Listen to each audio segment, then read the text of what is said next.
Welcome to IT Mastermind Talks, your access to insights and experiences from thought leaders in the IT services industry and those that support the industry.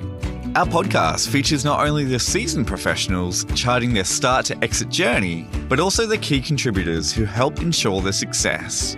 We delve into the diverse challenges encountered within the IT services realm, encompassing both professional hurdles and personal obstacles. Join us, be part of our growing community, and engage in the conversation. Hosted by Ian Markram of Loading Growth. Good day, and today we have Esa joining us for our podcast with IT Mastermind Talks. Esa's quite a unique story.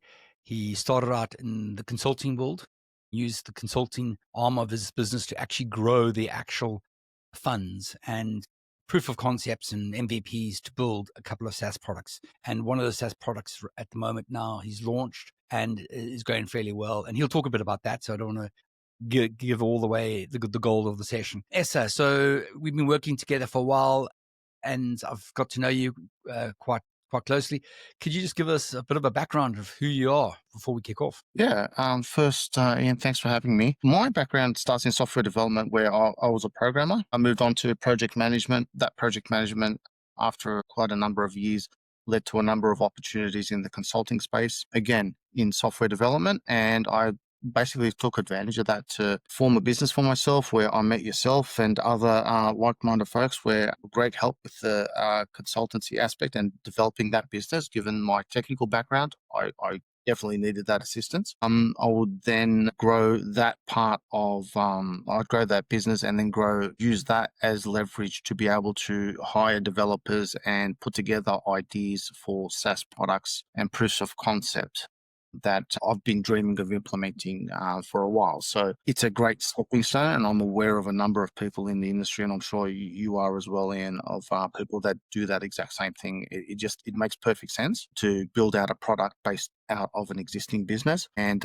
try and grow that as another service or something that's a lot more capable of expanding into something much bigger than just a consultancy. Brilliant. It's been quite a journey. I'm not sure how much detail you want me to go off just as part of the intro, but yeah, it's quite different. Building a product and then selling it are two different things. So my expertise in building products, didn't really put me on the great path to selling the product and growing the business. But over time, I think we've that's sort of settled into those steps in relation to getting a viable product and trying to generate revenue. And I think we're either we're there or we're very close to being there. So, Right. Awesome. Thanks for that.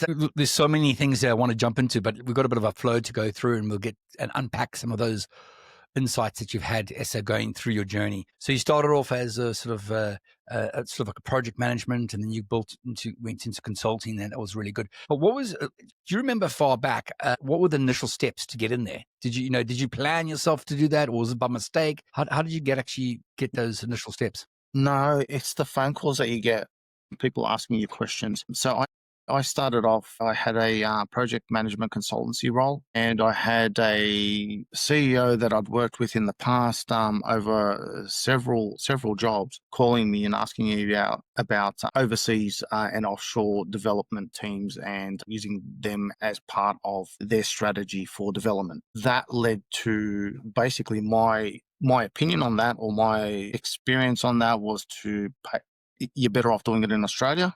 Mm-hmm. In relation to the back end, the front end work and I convinced, basically they gave me the contract on my opinion about how to deal with it. So it made sense to do it in Australia as opposed to going to a cheaper Asian outsourced company. And from there, it led to me getting offers of the actual contract work, and I took it from there. It was basically the few sales that I've managed to do. That was how it kicked off, and from there I got other contracts as well in that same vein. So the experience in that project management space in software led to people asking me about my experiences, and that led to me being offered contracts from fairly large corporations, and I took it from there. Brilliant. So you built trust with people, you showed results, and they felt naturally in line with where you're going, and they could trust you. And I think it's everyone buys from people. At the end of the day, even these big corporations, when they're doing services, they're buying from that person they think they can deliver that, results. So that's awesome. Brilliant. When you started, did you have a vision? Or did you said, it sounds like you naturally fell into this opportunity, which is nice.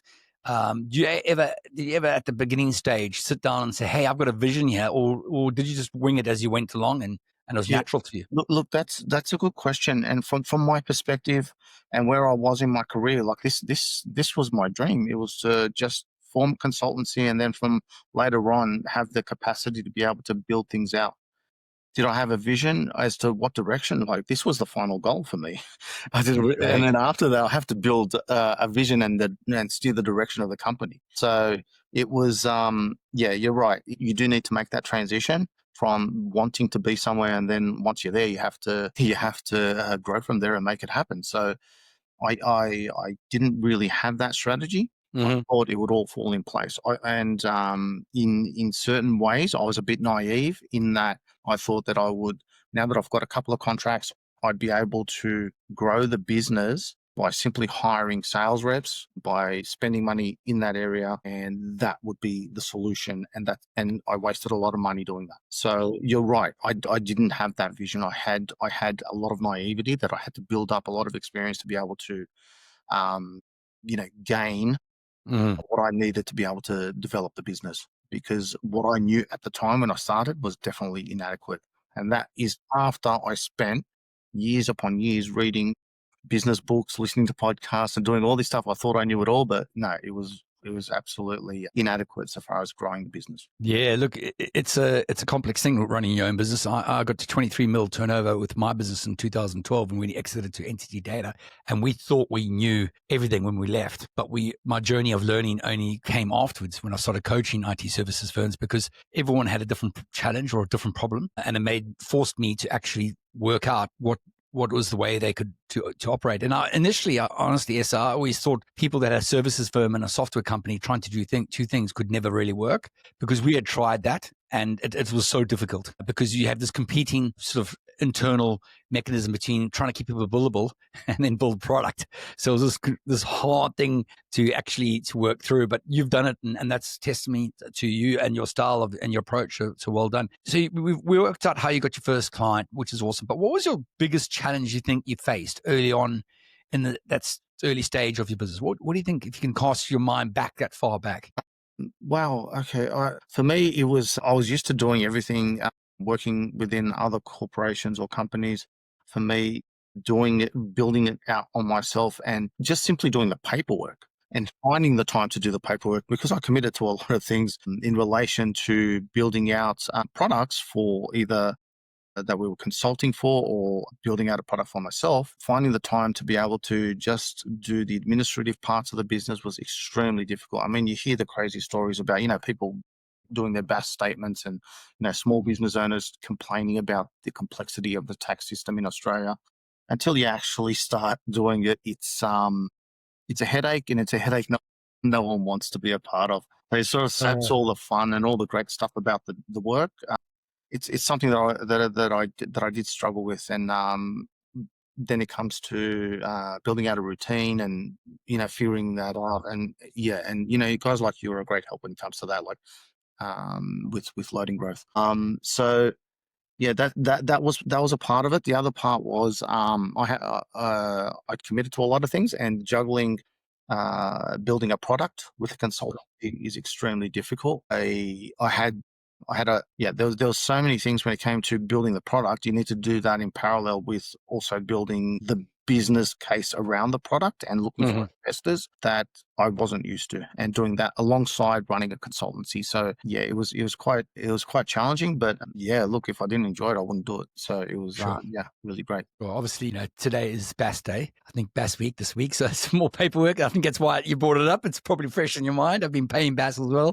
Awesome. Get onto the building phase. I presume you got they got the cash from the services world, your consulting arm, and you built that up, and then you started to build out a couple of products. But how did you find which product you were going to go into, Esa? Because I know you had a lot of great ideas, and you're just trying to work on which is the right product. Did you have a process to go through that, or you just, Uh, or I've had like you said, I've had a couple of ideas, but again, ideas don't mean anything. Mm. The vision for Tironem, or the products that I eventually settled on, that came to me back in 2008, and it was something that I would, if I was in the recruitment space or I was a candidate applying for a job, that was it was a vision of the product that I would want. Because back in 2008, there was a global financial crisis, and there was all these. I was out of work. I got made redundant from a fantastic job that I had, that I unfortunately had to leave because of no fault of my own, but a German company that thought scaling down in Australia was what they needed to do because of the GFC. So I was finding it difficult to find work back then because no one was hiring. And the feedback that I got from recruiters was that they're inundated with applicants all the time, so they can't go through this whole application process. So it was just as frustrating for them as it was for me. And the sad reality is, back from 2008 till today, when I'm still in constant contact with recruiters, they all still say the same thing. They all still say that they're still going through that exact same recruitment process. It hasn't changed. It's still frustrating for them. And till this very day, the number of applicants, this is the worst they've ever seen in relation to some of the roles that they keep advertising. So the market is fairly bad at the moment, just like it was back in 2000. I had that vision and I thought it'd be great back then, and I just settled on the idea because it seemed the most plausible. It seemed like the thing that I wanted to do as well. So I knew the space was ready for disruption, and it was something that I was going to enjoy doing. And to me, that was enough. However, that's a bit naive as well, in that you need to do your research about the market, and the whole market, either in Australia and globally, was amazing. It's huge. There are a lot of big players. So if you're going to position the product, I was not competing with the big players. I was building a product that was sort of aligned with them, that they can use, integrate with their products, be able to come to the market and actually forge a proper niche and then grow from there. fantastic. So I did do that research. Mm-hmm. I did try and get in contact with a lot of recruiters, ask for their opinions and survey, and see if they would purchase a product of the kind that I was building. And a lot of the feedback was yes. And from that, I sort of, based on those surveys, I took the product and ran with it. So for me, it was just a case of, from that point onwards, getting the tech over the line. But I also went through that, during that same time, I went through a lot of VCs, venture capitalists, trying to get investors into the company. They were really good with providing feedback. So their understanding of the market. Yeah. Obviously, they got teams and people doing research on this stuff, and they came back with a lot of good feedback as well. So it wasn't just a case of me doing the research with little surveys against people that were willing to do it, but they came back with a lot of very interesting facts, a lot of advice on how to position the product, as opposed to competing with something that would be impossible to compete with. So it's just about taking on board all the feedback that I could, and not necessarily, complying with all the feedback, but being able to relate to all the players in the market, whether they're customers, VCs, or even candidates. And since we did build a product, we do exactly the same thing with our customers. Yeah. So, which is why, and I'm not sure if, we'll probably cover it later, we sort of had this strategy of implementing the product with the customers at a scale that it's not set for growth. It's let's just get these handful of customers, these founding customers settled. They can give us feedback on the product. We can actually develop it to the point where this is what they want, and then we start scaling. And that's how we dealt with it. It wasn't a case of just doing everything at once. We did take the baby steps, and we're probably lagged behind in how quickly we should have taken the product to the mass market as a SaaS product. But I think that right now we've got a product that actually fits the market, because I think a lot of products out there, they've come in place that have copied us, well, potentially copied us, or do similar things that are not hitting that mark because they don't understand the recruiters. They've just rushed the release of the product. I think right now we're probably in a good position in comparison to the other products that face a lot of criticism. Our product, Tironem, does not face those same criticisms. Great, Once people great. demo it, once people see it. Great. So let's go into that product now, because we spoke a bit about it. You 2018, you saw this opportunity happening out in the marketplace because of GFC. You started to do some surveys. You got feedback from VCs. You obviously did a lot of research around that. So you came up with the product. When did you start building the product, and when did the product actually launch? So I started building the product on my own. I was doing the back end development work back in 2021, but that was sort of like part time. It was on and off because I was quite busy. Once I had the developers as part of my consultancy, I was able to throw work at them when they were available, and that gave me a lot more runway to be able to finish off the product. So it did take a while to get the product off the ground because we was just building it in patches. But I do a good job of documenting what needs to be delivered and handing that over to developers. So I was very confident with what product would be delivered at the end. So we launched the product basically earlier this year. We really struggled at that time. So it took quite a number of years to get the product off the ground. And as I was building it, we were still looking at what was coming onto the market, what was growing, I pivoted within, even though we were still pre-revenue, still didn't even have a completed product. We were still changing the product to meet the technological advancements that were coming out at the time, including things like large language models and generative AI. So by the time we got the product similar to what we have today, it took a number of years, and hence the reason why we launched. So it did take a while to get to market. Probably something, if you tell a VC that's what we did, and this is how long our idea took to take to market, they'd probably tear their hair out. But it's not what we did. I just took my time, and I thought, and revenue wasn't the priority. It was a case of let's just get the right product out there and take it from there. Great. Can you talk about the functionality of the product? Like, what does the product actually do, so that listeners can understand? Yeah, so it works with ATS products. It's a recruitment tool that shortlists candidates by using generative AI and large language models to interview the candidate. Unlike some of the products that have recently come out, we have got guardrails in relation to that interview. So we define all the questions prior to the interview, so you're not directly interacting with a chat bot that'll come up with any question that it wants. We define the job description, we define the questions, we then launch a email to all the candidates that have applied for a position where they can interview with that preset questions, and then we use AI to assess each candidate based on a transcript of that interview. So and then we grade each one of those applications. So we've positioned it in a way, and the reason why we put those guardrails in place and we use preset questions and not just a direct AI chatbot is that we want the recruiter to be a part of the process. We're not trying to eliminate recruiters. We want the recruiters to be there, and this to be just the initial step of finding the top 10 or top 5 candidates that they want for a particular role, as opposed to them sifting through hundreds of resumes for each individual role, which is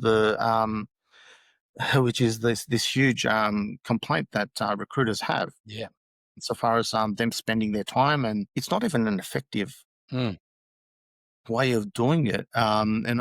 It's funny because I've spoken to some high-profile recruiters in Australia that have their own podcasts, and they constantly repeat this: recruiters aren't good at finding the candidate, not because of their own ineptitude. It's just that's just the nature of how it is to go through a resume. You're not finding. We built our product so it's a symbiotic relationship between the recruiter and the AI. The AI is just there to simplify the process, and that's exactly what it does. So it grades every answer to the questions, and it forms an aggregate against the answers, and puts together a short list of candidates to all the 400 or 300 applicants or whatever it is. Fantastic, great. So carry on. Yeah. So our intention is to be able to use that shortlist to be able to then have the recruiter call up all those shortlisted candidates, as opposed to some people that are extremely ambitious with AI, where they want to have AI control the entire workflow and the entire process. Our solution is a bit different. Yeah, great. So you've got the human element in there. I think it's really important.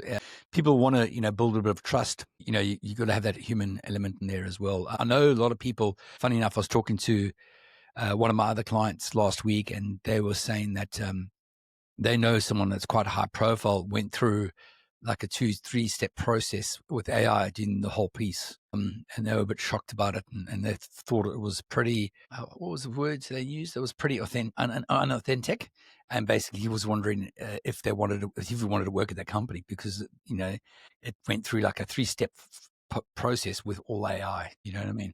So I think there's work there with AI to use, but I think at the end of the day, you got to have some human interaction because people, want to see what they're all about. So anyway, very, very interesting. It launched this year. How's that launch going?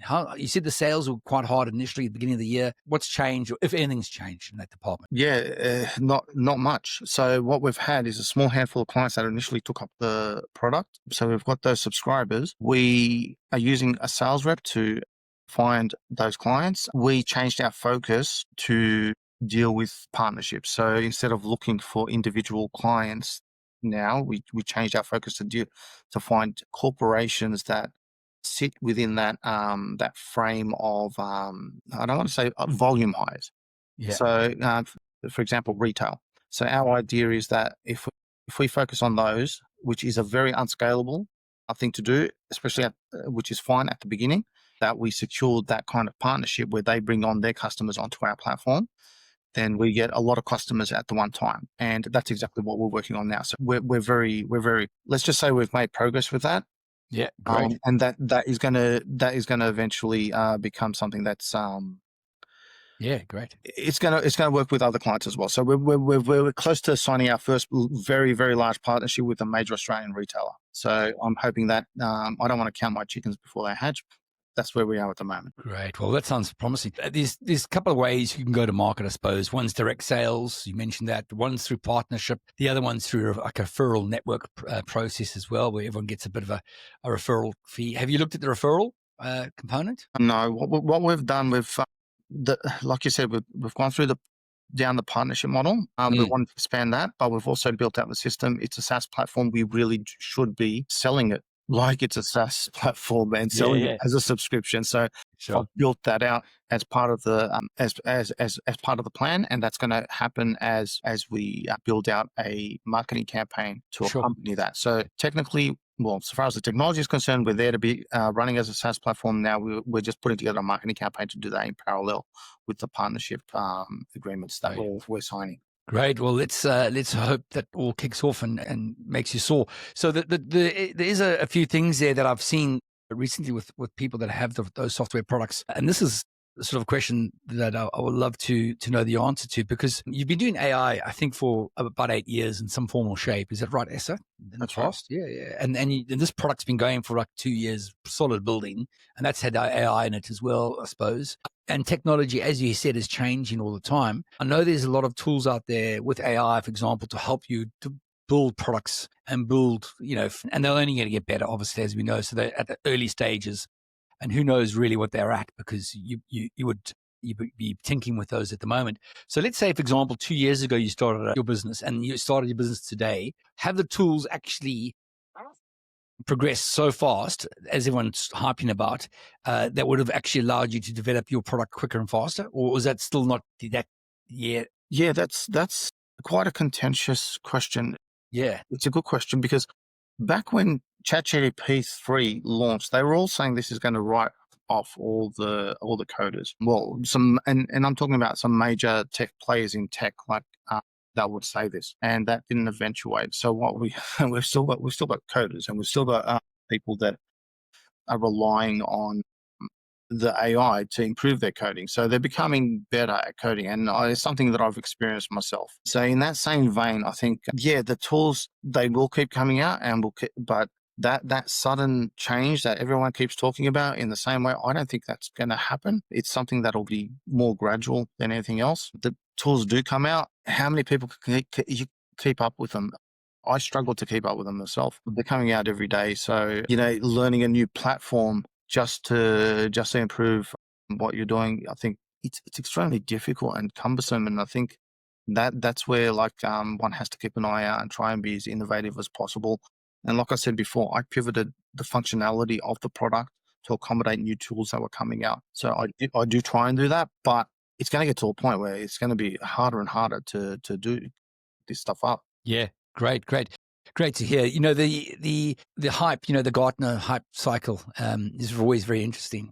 And the share market's going gangbusters with the Magnificent Seven in the US, but mostly because they're all focused on AI now or some form or shape of it. So it's interesting to see, you know, where it lands. And I suppose I think we'll know in the next 3 to 6 months, and before the end of the year anyway, calendar year, because we'll see where that hype is reality. And I think that hype has been driven by these companies, but at some stage, if they're not delivering the results for the shareholders, then there's going to be a reckoning at some point. You know what I mean? Yeah, I think there'll be a consolidation between some of the products within these companies. I don't think AI is just hype. I think it's far from being a bubble. We had the dot-com bubble, and that was legitimately a bubble. I think AI it has utility. It has a lot more to it than simply being a bubble. It's the next wave. It's like the mobile wave, and it's a great opportunity. It's not simply hype. I think where it's just going to disappear very quickly. AI is here to stay. It's going to definitely change from just being 7 massive companies to not all of them can sustain going down that AI path. So it's definitely going to change in that way where we have the products either merging, some disappearing, some it's not the kind of product where people can just simply walk in and build it out. You need to have those resources to be able to build out something at that scale. You're right, it will change, but it's definitely not hype. I think it's something that's going to be here for the long run. It's going to be here for the foreseeable future. Great to hear your view on that. Okay, so the next thing is about building a bit of a team around you. So you've got a few people working with you, some are contractors, some are perm, you know, flexible sort of team members that you have. How do you actually build a bit of a culture around that, a team culture? Do you get everyone in sync on your dev builds or your product launch or your marketing campaigns? How do you actually do that at the moment, Esa? Because I focus on tech, because of my tech background, I'm probably not the best at it. Look, it's about being kind to people and just enjoying their company as well. Yeah. I've got a couple of co-founders at the moment. I started the company on my own, and then I brought on 2 co-founders that were impressed by the product, and they have put in their own capital into growing the company. So they became the seed investors that allowed me to build out the product to the very end. Mm-hmm. And they've done a fantastic job. One of them, the CEO, he's got an amazing reputation as an entrepreneur across Australia and the United States. And he and the salesperson that we've brought on board are responsible for the large partnership agreement that we're currently signing. So building a culture, I rely heavily on them. They're a lot more experienced in business than I am.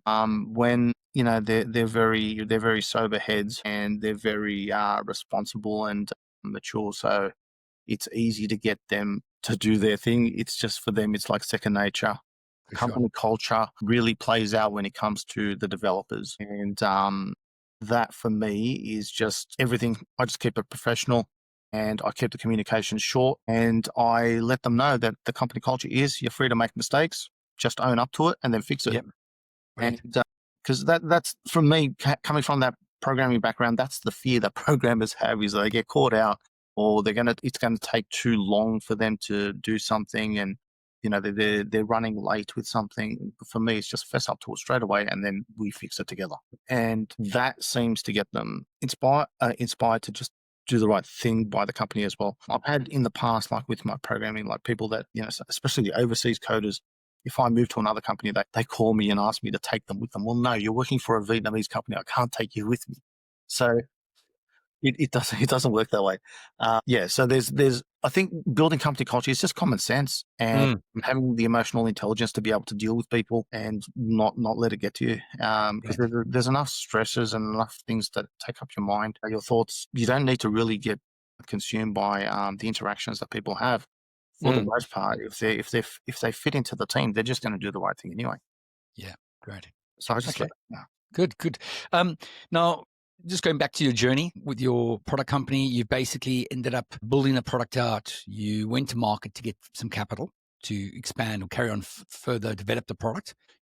Sounds like you've got 2 seed investors that came on and they took roles or part-time roles in the business. If you can, talk about that process you went through, just so that people listening can understand that process you went through to get that. Of looking for And then finding them and how to make them the CEO. And there's a lot of changes there. And a lot of people just don't want to give up. And when I always talk to people, if they're single founders, it's always quite difficult to bring in another founder, a co-founder, or a investor who wants to be on the board, or it's quite confronting.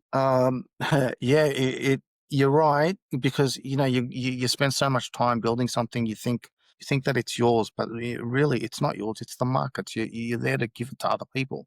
Nice. So yeah, from my perspective, a lot of it was like trying to reach out to VCs. I did it too. It was mechanical. I had a spreadsheet. I'd go through it. I had a list of VCs across Australia that I started ticking off letters, sending pitch decks and things like that to no real success in relation to getting funding. It was more the business and personal relationships that I had in the past, where I was able to speak to people, and people came in, took a look at the product and were blown away by it. And so, you know what, I want to invest in this company. Yeah. And given their reputation, given their status in business, it made sense to bring them in as partners. And they, I could, when they offered, I could only oblige. So it's either I struggle as a sole founder, knowing that VCs don't really like sole founders. They like a number of about 3 or 4. It made sense that I would bring in the 2 co-founders, and it would make sense that they would also take on a lot of the workload, especially in relation to raising funds themselves and being able to contribute to the operations. So For sure. I was completely swamped at that stage. So for me, it was a lot easier. I don't know about other founders where they do struggle bringing people on board. For me, it was an easy decision. Great. Expansion. So you're going through to partnerships, and it sounds like you're on the journey there, and in a good way as well. You're probably going to work on the partnerships initially. And then I suppose once you've got the product out there and people are using the product, then you can further test it and further refine it and put more effort into it, I suppose, and get those customer stories, success stories, which is what everyone's trying to do. What's then next? Are you going to go partnerships, extend that in Australia, or are you going to go to the US, or are you going to work on the SaaS model and try and go direct? What's the thoughts around the go-to-market there? No, it's definitely, once we've got those handful of partnerships, it's going to be going towards the SaaS model. If we can't put it out there to the mass market, that's where it becomes scalable. If we can't do that right, then we shouldn't be running a SaaS product. Yeah. So it makes sense. And the only reason why we're going ahead with the partnerships is like a lot of the documentation that we read about growing a business is to start off with the work that isn't scalable, and then do the other work. I mean, I think there's a lot of tech companies have done that in the past to great success, and I think for us that seems to be paying off. But in the long term, it's definitely going to be a SaaS model where we market on the internet and sell on the internet as well.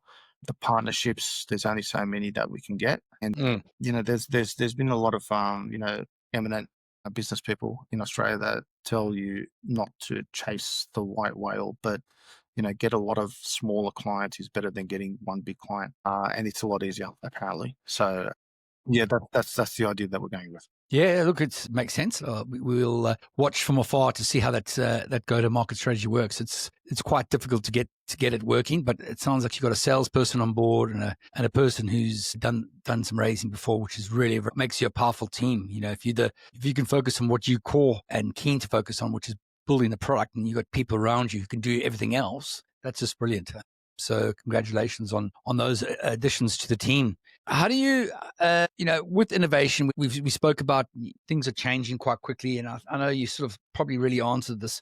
How do you actually keep on innovating the whole time? So I'll give you an example. Spoke to a client actually early on today, and they've built a product on a stack.net one, and they want to upgrade it now. It's a product, it's out there, it's a SaaS product, but they've got to work on, it's a big upgrade.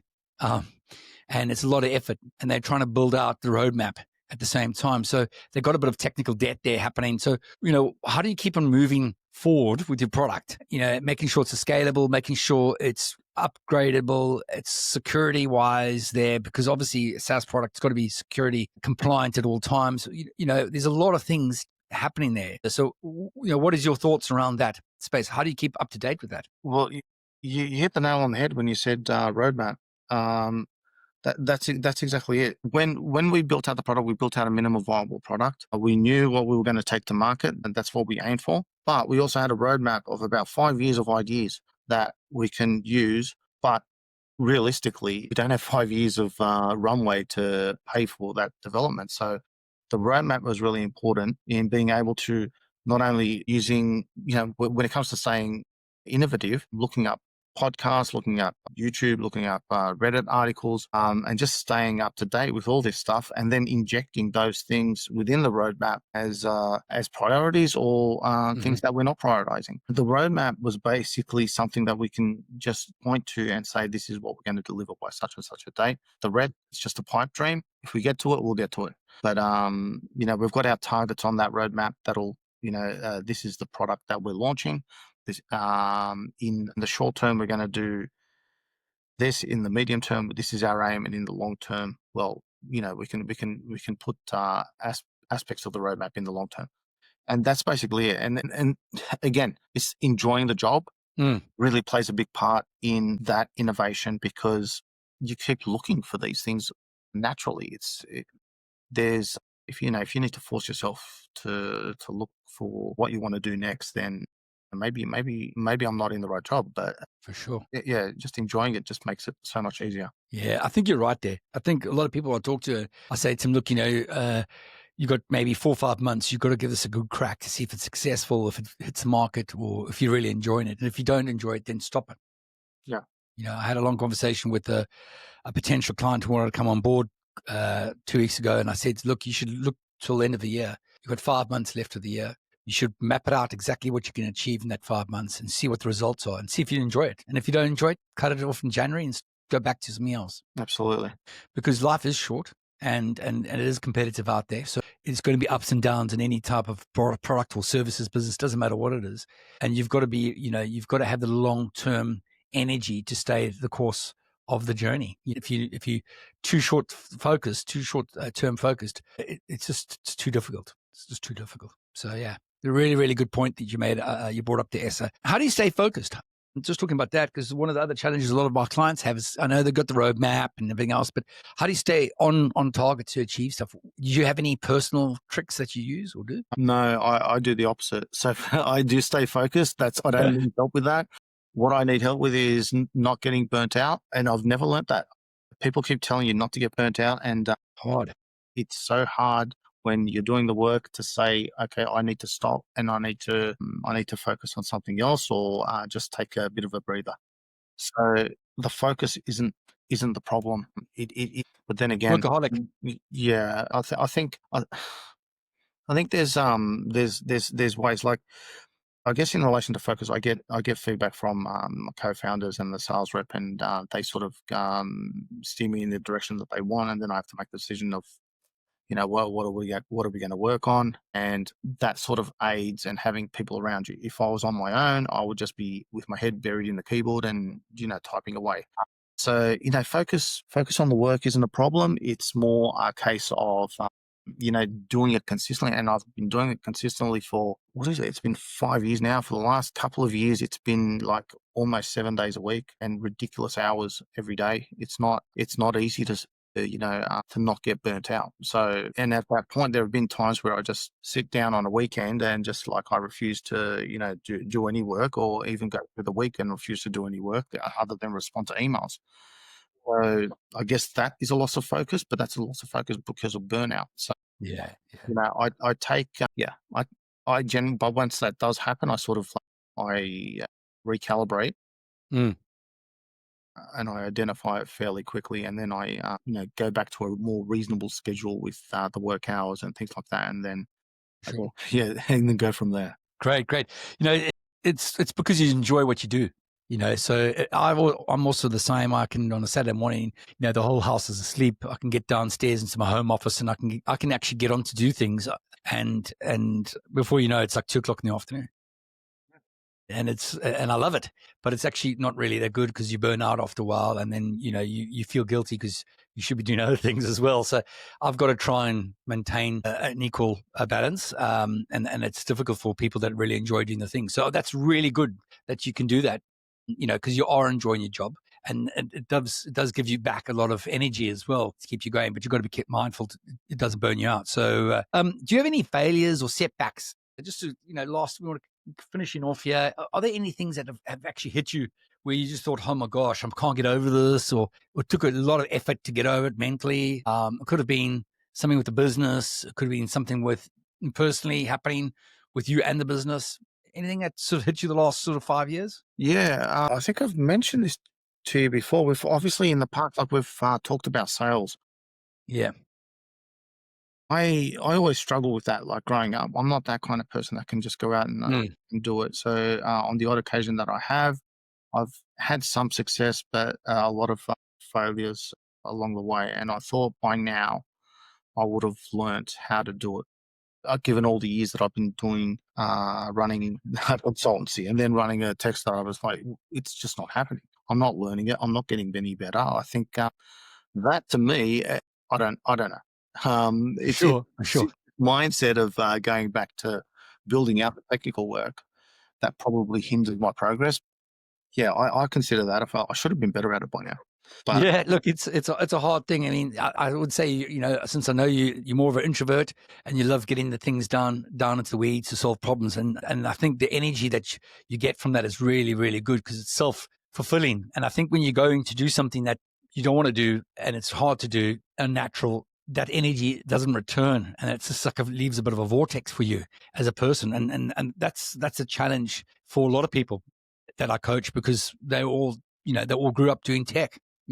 Majority of them. And there's not many people that I work with that actually can go from doing tech and actually do sales in the space of the same day. And it's because they've got to have a mind shift. So it is difficult. But it sounds like you don't have that problem at the moment because you've got two co-founders there to help you out. So you obviously realized that was a challenge, but you've overcome that by hiring the right people. So that's great. yeah, look, I'm definitely one for identifying my own shortcomings. So, and bringing on co-founders, it's really important to bring on people that they meet those shortcomings and excel at my shortcomings. So it's For sure. yeah, it was definitely something that was part of the consideration of bringing in the co-founders on board. Yeah, well, it's such a great idea because you will feed off them as well, the energy, because they'll be energized in what they're doing. As you said, that the things they do will be second nature for them, just like things with you will be second nature when you're doing the development of the product, and you'll fly so much quicker that energy together is really, really powerful. When you get 2-3 people who are in their zone of doing what they're good at and they enjoy, then everyone is in a good mood and progression. It's hard when you got 2-3 founders and they're trying to do different things and they're not professional at it and they don't want to do it. It sort of brings some anxiety to the team a bit and unfairness because I've got to do this, but you're doing that. And, it's quite tricky. So it's always difficult to get the right balance with the founders. So congratulations on that. Any questions, anything that you think we should talk a bit about? We've got another 2-3 minutes left, Esa, that you would like to share about where you're at in the stage. Are you still doing services or are you only focused on product now? What's happening around that? No, I let the contracts wind down. So as I didn't pick up anything new, so I just let them wind down so I can focus on this. So at the moment, not really doing any services. Yeah, I'm just focusing on Tironem for the time being. Great. I think for the time being, it's just a case of I just need to get this monkey off my shoulder and just finish the product to a point where, okay, at least we've got, a lot of revenue coming in for us to then go to VCs and then, use that as potential to gain some capital. Yeah. But so look, we're doing all right. Well, I think given the circumstances, I regret not possibly finishing the product faster. Where we are at the moment in relation to our partnership agreements. It's sort of, there's a light at the end of the tunnel. Yep. As opposed to if I was just to go to just general sales, approaching company by company, I think, we wouldn't have made it. Yeah. Okay, that's good. Anything last parting words for anyone that wants to, go from services to a software product? Yeah, it's not that. I thought like you build a good enough product, you build a better mousetrap that will come knocking at your door, and that definitely hasn't been the case. It's been a case of chasing everybody just with phone calls, and it's when people see the product, they're blown away by it, but there's also that reluctance and questions and the uncertainty of AI that sort of creeps in. Yeah. Think I think the building part of it when you come, and that's a lot of these people that do have those services and they build a product that come from that building experience, but the sales and the building out of the business is a whole different animal. And it's hard to grasp everything. So the optimism that I had at the beginning certainly waned a few times, was rebuilt and then waned again. So you have to be really, really resilient. It's incredible the kind of journey you go on. So it's not all smelling roses. It's a very difficult journey. And luckily, and this is where people like yourself come in with support, motivation, insights, and look, it's always great to speak to you and get your idea on things. And it's yourself and plus many others like my co-founders. Fantastic. Thanks. Well, thanks for coming on the show today. I really appreciate it. Esa, we'll get you back in a year or two's time once you've gone global and you're making a lot of money. So let's all make sure you get there. Yeah. All right. Thanks a lot, Esa. Cheers. Bye. Thanks for joining us on IT Mastermind Talks. Don't miss out on our next episode. Hit the follow button and stay updated. Want to be our next podcast guest? Contact us and share your expertise with our audience. Visit www.itmastermindtalks.com for more information.